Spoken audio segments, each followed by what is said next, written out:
السلام علیکم ورحمۃ اللہ وبرکاتہ۔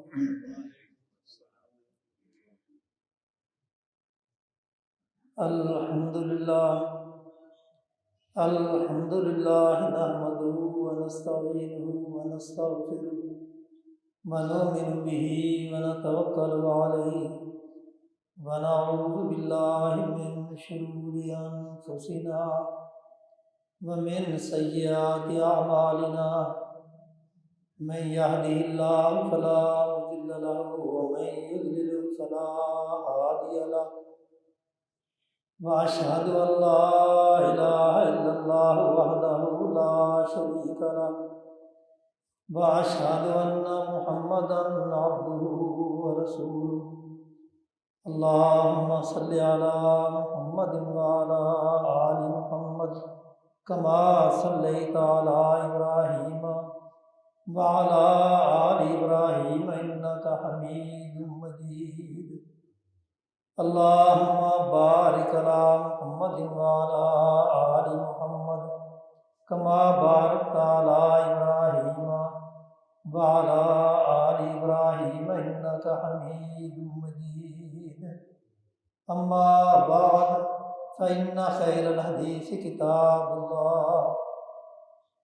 وخير الهدي هدي محمد صلى الله عليه وسلم، وشر الأمور محدثاتها، وكل محدثة بدعة، وكل بدعة ضلالة، وكل ضلالة في النار۔ أعوذ بالله من الشيطان الرجيم، بسم الله الرحمن الرحيم۔ يا أيها الناس اتقوا ربكم الذي خلقكم من نفس واحدة وخلق منها زوجها وبث منهما رجالا كثيرا ونساء،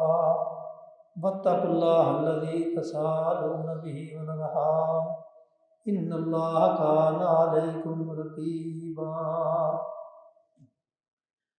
عن أبي هريرة رضي الله تعالى عنه قال قال رسول الله صلى الله عليه وسلم: أكمل المؤمنين إيمانا أحسنهم خلقا، خياركم خياركم لنسائكم، أو كما قال رسول الله صلى الله عليه وسلم۔ ہر قسم کی تعریفیں بڑھائیں کبریائی اللہ وحدہ لا شریک کے لیے، بے شمار اور انگنت درود و سلام ہوں سید الکونین خاتم النبیین محمد الرسول اللہ صلی اللہ علیہ وسلم کی ذات گرامی پہ۔ یہ جو قرآن کی ایک آیت میں نے تلاوت کی ہے، سورہ نساء کی پہلی آیت ہے۔ اس میں اللہ تعالیٰ فرماتے ہیں: یا ایھا الناس اتقوا ربکم الذی خلقکم من نفس واحدہ، اے لوگو تم اپنے اس رب سے ڈر جاؤ جس نے تمہیں ایک جان سے پیدا کیا، وخلق منہا زوجہا، اور اسی سے اس کی بیوی کو پیدا کیا، وبث منہما رجالا کثیرا ونساء، اور پھر ان کے ذریعے زمین میں مردوں اور عورتوں کی بہت زیادہ تعداد کو پھیلا دیا۔ واتقوا اللہ الذی تساءلون بہ والارحام، تم اس اللہ سے ڈرو جس کا تم سوال ایک دوسرے سے سوال کرتے ہو، والارحام، اور رشتہ داریوں کو توڑنے سے بھی ڈرو۔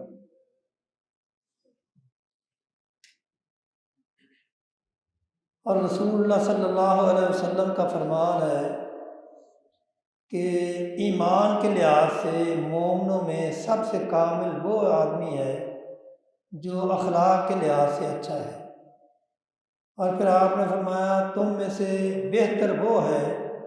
جو اپنی عورتوں کے لیے بہتر ہے۔ تو گویا کہ اس آیت اور حدیث میں اللہ تعالیٰ نے عورتوں کے اس مقام اور مرتبے کا تذکرہ کیا ہے جو اسلام نے انہیں عطا کیا ہے۔ کیونکہ دنیا میں کوئی مذہب، کوئی سوسائٹی، کوئی تمدن اور کوئی قانون ایسا نہیں جس نے عورت کو وہ مقام اور وہ عظمت دی ہو جو مقام اور عظمت اسلام نے عورت کو دی ہے۔ اور یہی وجہ ہے کہ اللہ تعالیٰ نے مردوں کو اس بات کا پابند کیا ہے کہ وہ عورتوں کا احترام کریں، کیونکہ عورت کی 4 حیثیتیں ہیں۔ ایک بیٹی کی حیثیت ہے، ایک ماں کی حیثیت ہے، اور ایک بیوی کی، اور ایک ہمشیرہ کی۔ جس طرح کہ گزشتہ جمعہ میں بیٹی کی حیثیت کو کس طرح اسلام نے اجاگر کیا ہے، اور بیٹی کا کیا مقام ہے، اور اس بیٹی کی وجہ سے والدین کو کیا درجہ ملتا ہے، کیا مقام ملتا ہے،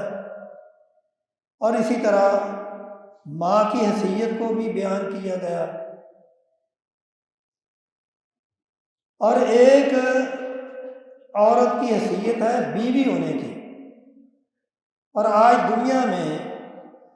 عورت کی مظلومیت کو ثابت کرنے کے لیے جس بات کو زیادہ اچھالا جاتا ہے وہ بحیثیت بیوی کہ عورت کی بیوی ہونے کی حیثیت سے اسلام نے تذلیل کی ہے، نعوذ باللہ۔ حالانکہ اسلام نے بیوی کو جو عزت دی وہ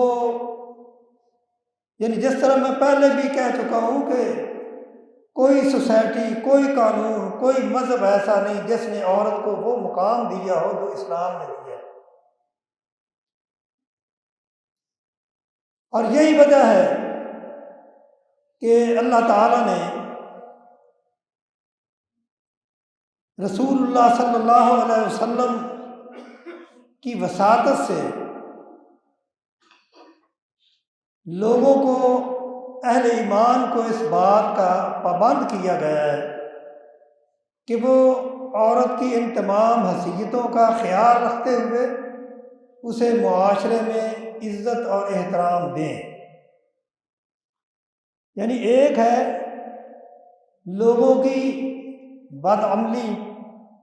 ایک ہے اسلامی قوانین میں،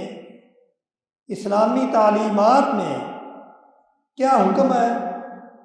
اور جب کہ ان اسلامی تعلیمات کے مطابق عمل کر کے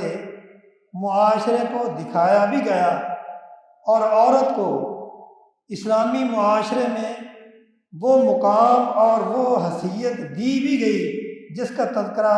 اللہ تعالیٰ نے قرآن میں کیا ہے، رسول اللہ صلی اللہ علیہ وسلم نے احادیث میں کیا ہے۔ کیونکہ سب سے پہلا معاملہ عورت کے نکاح کا ہوتا ہے۔ اسلام نے نہ تو عورت کو مکمل طور پہ بااختیار کیا اور نہ ہی عورت کے ولی کو، والد کو یا بھائی کو یا کسی اور جو بھی ولی ہے اس کو عورت پہ جبر کرنے کی اجازت دی ہے۔ اور اسی لیے رسول اللہ صلی اللہ علیہ وسلم نے ان عورتوں کے بارے میں فرمایا کہ جو اپنے ولی کی اجازت کے بغیر اپنے خامدوں کا انتخاب کرتی پھرتی ہیں اور کسی خامد کا انتخاب کر کے وہ نکاح کر لیتی ہیں تو آپ نے فرمایا کہ ایسی عورت بدکار ہے۔ اور دوسری طرف ایک باپ نے حدیث میں ایک واقعہ آتا ہے بخاری شریف میں، خنسہ بنت خزام رضی اللہ تعالی عنہ وہ بیوہ ہو گئی، اور رسول اللہ صلی اللہ علیہ وسلم نے چونکہ یہ حکم دیا تھا، یہ فرمایا تھا کہ کسی عورت کا اگر وہ بیوہ ہے تو اس کے مشورے کے بغیر نکاح نہ کیا جائے، اگر وہ کنواری ہے تو اس کی اجازت کے بغیر اس کا نکاح نہ کیا جائے۔ ان کے والد نے ان کی مشورے کے بغیر، ان کی رضامندی کے بغیر کسی جگہ ان کا نکاح کر دیا۔ حدیث میں یہ الفاظ ہیں وَهِيَ كَارِهَةُ ذَلِكَ، یعنی اس عورت نے اس نکاح کو مکروہ جانا پسند نہیں کیا۔ آپ نے باپ کو بھی بتایا لیکن باپ نے اس کی نہ سنی، تو وہ رسول اللہ صلی اللہ علیہ وسلم کے پاس آئی، آ کے اس نے آپ کو سارا معاملہ بتایا، تو حدیث کے یہ الفاظ ہیں فَرَدَّ نِکَاحَ، رسول اللہ صلی اللہ علیہ وسلم نے اس نکاح کو باطل کر دیا، ختم کر دیا۔ یعنی عورت کو بھی مکمل اجازت نہیں، عورت کے بارے میں فرمایا اگر وہ اپنی مرضی سے بغیر اپنے ولی کی اجازت کے خود کسی کو پسند کر کے وہ نکاح کر لیتی ہے تو ایسی عورت بدکار ہے، اور ایسے نکاح کے بارے میں رسول اللہ نے فرمایا فَنِكَاحُهَا بَاطِلٌ فَنِكَاحُهَا بَاطِلٌ فَنِكَاحُهَا بَاطِلٌ، اس کا نکاح نہیں۔ اور اگر ماں باپ جبر کرتے ہیں کسی عورت کی رضامندی کے بغیر اس کا نکاح پڑھا دیتے ہیں تو وہ نکاح بھی باطل ہوتا ہے۔ رسول اللہ اگر وہ عورت رد کر دیتی ہے، راضی نہیں ہوتی، تو وہ نکاح باطل ہو جاتا ہے۔ یہ شریعت نے کس طرح توازن پیدا کیا ہے، اور پھر نکاح کے بعد شریعت نے خامد کو اس بات کا پابند کیا ہے کہ وہ عورت کے ساتھ اچھا سلوک کرے، اپنی بیوی کے ساتھ اچھا سلوک کرے، کیونکہ اس کے ذہن میں یہ بات شریعت نے بٹھائی ہے کہ نیک عورت یہ اللہ کی طرف سے ایک نعمت ہے، لہذا اس نعمت کی قدر کرو۔ اور رسول اللہ صلی اللہ علیہ وسلم نے فرمایا انما الدنیا متاع، دنیا جو ہے یہ سامان ہے، عیش و عشرت کا سامان ہے۔ اور آگے فرمایا لیس من متاع الدنیا افضل، لیس متاع الدنیا افضل من المرأة الصالحة، یہ دنیا کا سامان جو ہے نیک عورت سے اچھا نہیں۔ یعنی ایک طرف نیک عورت ہے، ایک طرف دوسرا دنیا کا ساز و سامان ہے، تو تمام ساز و سامان عیش و عشرت کے جتنے بھی لوازمات ہیں، جتنے بھی سامان ہیں، ان سب میں سے عورت بہترین دنیا کا متاع ہے، دنیا کا سامان ہے۔ اور خامد کو یہ باور کروا دیا گیا کہ یہ نیک عورت اللہ تعالیٰ کی نعمت ہے، لہذا اس نعمت کی قدر کر۔ کیوں؟ اس لیے کہ تیرے گھر کی یہ محافظ ہے، تیرے ایمان کی محافظ ہے، تیرے اخلاق کی بھی محافظ ہے۔ کیونکہ رسول اللہ صلی اللہ علیہ وسلم نے فرمایا النکاح نصف الایمان، یعنی آدمی کا ایمان پورا ہی اس وقت ہوتا ہے جب وہ نکاح کر لیتا ہے۔ تو گویا کہ عورت آدمی کے ایمان کی بھی محافظ ہے، اس کے اخلاق کی بھی محافظ ہے، اور پھر اس کی اولاد کی تربیت کرنے والی بھی ہے۔ اور یہی وجہ ہے کہ رسول اللہ صلی اللہ علیہ وسلم نے فرمایا کہ ما استفاد المؤمن بعد تقوی اللہ من زوجۃ صالحۃ، یعنی انسان کو مستفاد المؤمن بعد تقوی اللہ خیرا لہ من زوجۃ صالحۃ اذا امرها اطاعته، اذا ناظر علیها سرته، اذا اقسم علیها ابرته، اذا غاب عنها ناصحته فی نفسها وماله۔ آپ نے فرمایا کہ دنیا میں اگر کوئی انسان اچھی چیز حاصل کر سکتا ہے تو وہ نیک بیوی ہے، ایسی نیک بیوی کہ جب وہ اس کو کوئی بات کہے تو اس کی بات مان لے، اس کی اطاعت کرے، جب اس کی طرف دیکھے تو اس کو خوش کر دے، اور جب اس کو کوئی قسم دے تو اس کی قسم بھی وہ پوری کر دے، اور جب گھر سے غائب ہو تو اپنی بھی حفاظت کرے اور اپنے خاوند کے مال کی بھی حفاظت کرے۔ یعنی یہ مقام اور مرتبہ اور اتنی ذمہ دار عورت، اور ایسی عورت کا احساس کرنا، خیال کرنا، اس کے ساتھ اچھا معاملہ کرنا، وعاشروہن بالمعروف فإن کرہتموہن فعسیٰ ان تکرہوا شیئا ویجعل اللہ فیہ خیرا کثیرا۔ اللہ تعالیٰ فرماتے ہیں کہ جب تمہیں نیک بیوی ملے تو تم اس کے ساتھ اچھا سلوک کرو اور اس کے ساتھ خوشگوار زندگی بسر کرو۔ اگر تمہیں اس کی کوئی عادت اچھی نہیں بھی لگتی، فَعَسَىٰ أَن تَكْرَهُوا شَيْئًا وَيَجْعَلَ اللَّهُ فِيهِ خَيْرًا كَثِيرًا، تو اللہ تعالیٰ نے تمہیں معلوم نہیں کہ اس میں تمہارے لیے کتنی بھلائیاں رکھی ہیں۔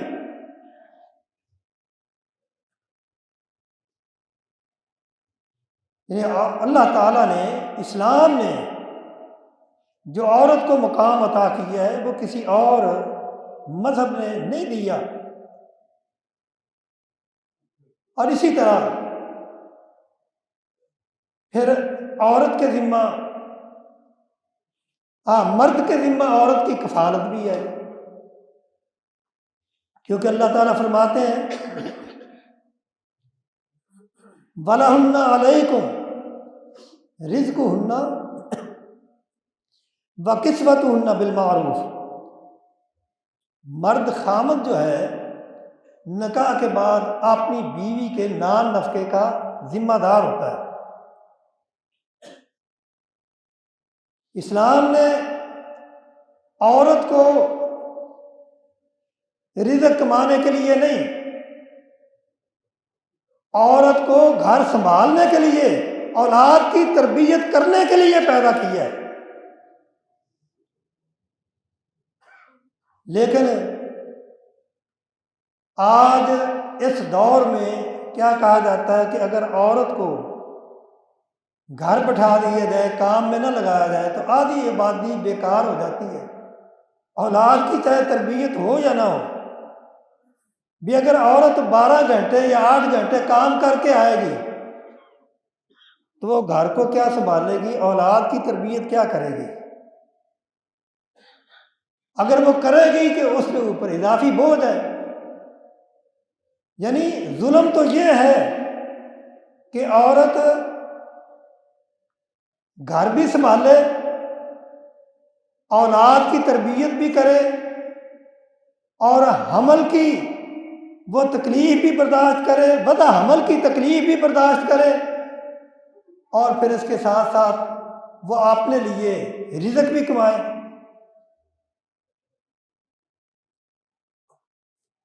ہاں، بعض حالات میں اگر کوئی ایسی مجبوری آ جاتی ہے تو پھر اسلام اجازت دیتا ہے۔ صحابیات کے ایسے واقعات ملتے ہیں کہ وہ مجبوری کی حالت میں اپنے کھیتوں میں بھی جا کے کام کرتی تھی،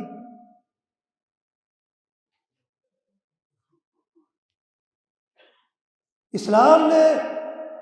کفالت کی ذمہ داری خامد کے اوپر ڈالی ہے، اور معاش سے عورت کو فارغ کیا ہے تاکہ وہ گھر کی اور اولاد کی تربیت کر سکے۔ اسی لیے رسول اللہ صلی اللہ علیہ وسلم نے فرمایا کلکم رائن وکلکم مسئول عن رعیتی، تم میں سے ہر ایک رائی ہے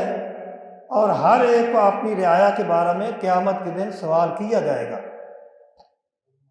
اور اس میں یہ ہے المرأۃ راعیۃ فی بیت زوجہا، عورت جو ہے اللہ تعالیٰ نے اس کی ذمہ داری یہ لگائی ہے کہ یہ اپنے خامد کے گھر کی حفاظت کرے، اگر اس میں وہ کوتاہی کرے گی تو وہ ذمہ دار ہوگی، قیامت کے دن اس سے بات پرس کی جائے گی۔ اور اسی لیے رسول اللہ صلی اللہ علیہ وسلم نے فرمایا کہ جب صحابہ نے پوچھا کہ عورت کے حقوق اللہ تعالیٰ بیان کرتے ہیں وَلَهُنَّ مِثْلُ الَّذِي عَلَيْهِنَّ بِالْمَعْرُوفِ وَلِلرِّجَالِ عَلَيْهِنَّ دَرَجَةٌ، کہ عورت کا حق بھی مرد پر اسی طرح ہے جس طرح خامد کا حق عورت پر ہے۔ تو ہمارے ذمہ کیا ہے؟ تو رسول اللہ صلی اللہ علیہ وسلم نے فرمایا فَاطِعْ مَا إِذَا طَعَمْتَ، جب تو کھائے، جیسا تو کھائے ویسا اپنی بیوی کو بھی کھلا، اور جیسا تو پہنے ویسا اپنی بیوی کو بھی پہنا۔ وَلَا تَضْرِبِ الْوَجْهَ، اور کبھی غصہ ہو تو کبھی اس کے چہرے پہ نہ مارنا، اگر ناراضگی ہو تو اس کے گھر سے نہ نکالنا۔ ہاں ناراضگی ہو تو گھر میں بات چیت بند کر دو، نہ بولو اس سے چند دن۔ اگر کسی وجہ سے اس نے تمہاری نافرمانی کی ہے تو تم یہ سزا دے سکتے ہو اسے۔ لیکن ہمارے ہاں کیا ہے، کوئی ناراضگی ہوئی تو فوراً عورت کو گالیاں دے کے مار پیٹ کر کے گھر سے نکال دینا، یہ اسلامی طریقہ نہیں، اسلام کی تعلیم نہیں ہے۔ یہ دور جاہلیت کی تعلیم ہو سکتی ہے یا ہندو کلچر کی یہ تعلیم ہو سکتی ہے۔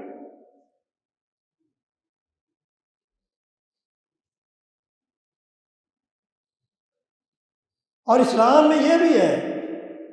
رسول اللہ صلی اللہ علیہ وسلم نے فرمایا کہ اگر کسی کی ایک سے زیادہ بیوی ہیں تو اس کے لیے لازم ہے کہ وہ اپنی ان بیویوں سے انصاف کرے۔ رسول اللہ صلی اللہ علیہ وسلم یعنی معاملات میں انصاف کرتے تھے،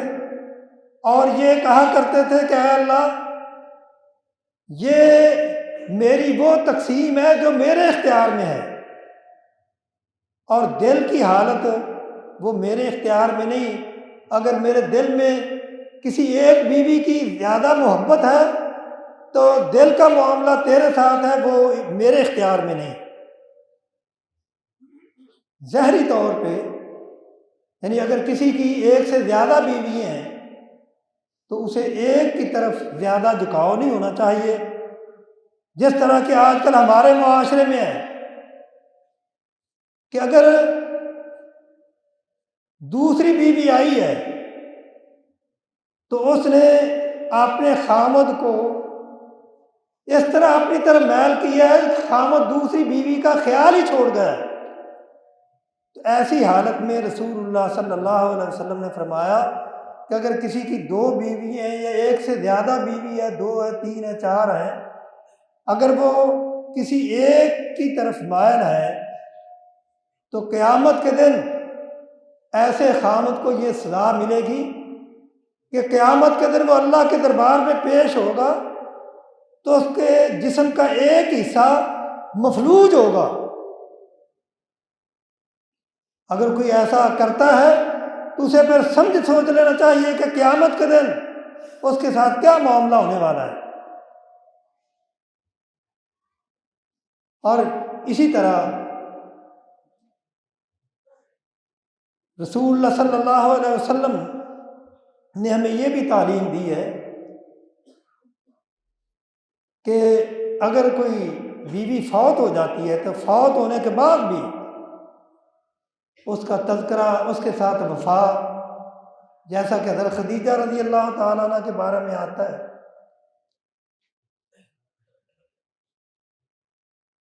تو اسلام میں کس طرح عورت کو بیوی ہونے کی حیثیت سے اللہ تعالیٰ نے مقام دیا ہے، خامد کو پابند کیا ہے، وعاشروہن بالمعروف، یعنی ان کے ساتھ معروف طریقے کے ساتھ زندگی گزارو، ان کو تنگ نہ کرو، بے جان کو گالیاں نہ دو، اور ان کو گھر سے چھوٹی چھوٹی وجہ سے گھر سے نہ نکالو۔ اور اسی طرح عورت کو زمانہ جاہلیت میں وراثت سے محروم کر دیا جاتا تھا، وراثت نہیں دی جاتی تھی، جبکہ اسلام نے ہمیں پابند کیا ہے، للرجال نصیب مما ترک الوالدان والاقربون وللنساء نصیب مما ترک الوالدان والاقربون، یعنی عورت کے ساتھ اچھا سلوک کرنا، عورت کا نان نفقہ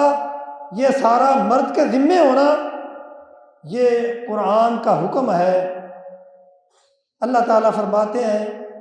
الرجال قوامون علی النساء بما فضل اللہ بعضهم علی بعض وبما انفقوا ولینفق ذو مما سعۃ من سعتی، یعنی جتنی تمہاری آمدن ہے اپنی آمدن کے مطابق ان پہ خرچ کرو، کیونکہ اللہ تعالیٰ فرماتے ہیں لا یکلف اللہ نفسا الا وسعها، اللہ تعالیٰ کسی کو اس کی طاقت سے زیادہ مکلف نہیں کرتے۔ اسی طرح عورتوں کی وراثت کا معاملہ ہے، عورتوں کو وراثت سے محروم رکھنا، جس طرح کہ آج کل ہمارے معاشرے میں ہے، کتنے لوگ ایسے ہیں وہ عورتوں کو، باپ والدین اپنی بیٹی کو یا بھائی اپنی ہمشیرہ کو، ان کی کوشش ہوتی ہے کہ ان کو جائیداد میں سے حصہ نہ دیا جائے، جبکہ اللہ تعالیٰ فرماتے ہیں للرجال نصیب مما ترک الوالدان والاقربون، مردوں کے لیے بھی حصہ ہے جو ان کے ماں باپ یا دوسرے قریبی رشتہ دار چھوڑ کے جاتے ہیں، وللنساء نصیب مما ترک الوالدان والاقربون مما قل منہ او کاسورا، تھوڑا ہو یا زیادہ ہو جو ان کا حصہ بنتا ہے وہ ان کو دو، اگر نہیں دو گے تو قیامت کے دن پکڑے جاؤ گے۔ یا بیٹوں کو زیادہ دینا اپنی زندگی میں اور بیٹیوں کا خیال نہ رکھنا،